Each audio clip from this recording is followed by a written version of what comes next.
Hello friends, welcome to MX. இன்றைக்கி நம்ம பார்க்க போகிறது ஸ்டாட்டிக்ஸ் அண்டு நியூமரிக்கல் மெத்தட், அதாவது M2 சப்ஜெக்ட்.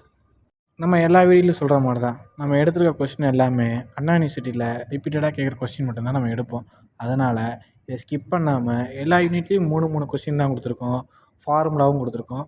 இதை ஃபுல்லாக கவர் பண்ணுங்கள். நார்மலாகவே இன்ஜினியரிங்கில் M1 M2 M3 கிடக்கிறது ஒரு மலை மேலே ஏறுற மாதிரி தான், ரொம்ப சிரமம். அதை ஃபஸ்ட் அட்டம்ப்ட்லேயே கடந்துட்டோம்னா பிரச்சனை இல்லை, அடுத்தடுத்து ஈஸியாகிடும்.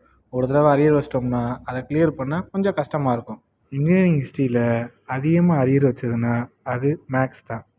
அதுலேருந்து நிறையா பேர் தப்பிச்சதுக்கு காரணம், இப்போ கொரோனா ரீசெண்டாக வந்த லாக்டவுனில் வந்ததுலேருந்து ஆன்லைனில் எக்ஸாம் எழுதி பாஸ் பண்ணவங்க தான் அதிகம்.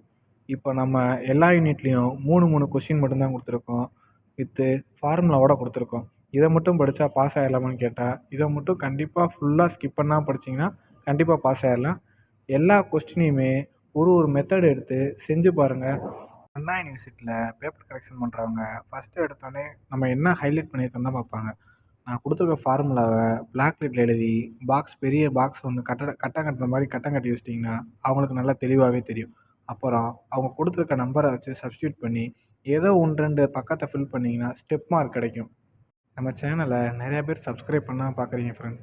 சப்ஸ்கிரைப் பண்ணிங்கன்னா அடுத்தடுத்த சப்ஜெக்ட்டு உங்களுக்கு அடுத்தடுத்து அப்டேட் பண்ணிக்கிட்டே இருப்பேன்.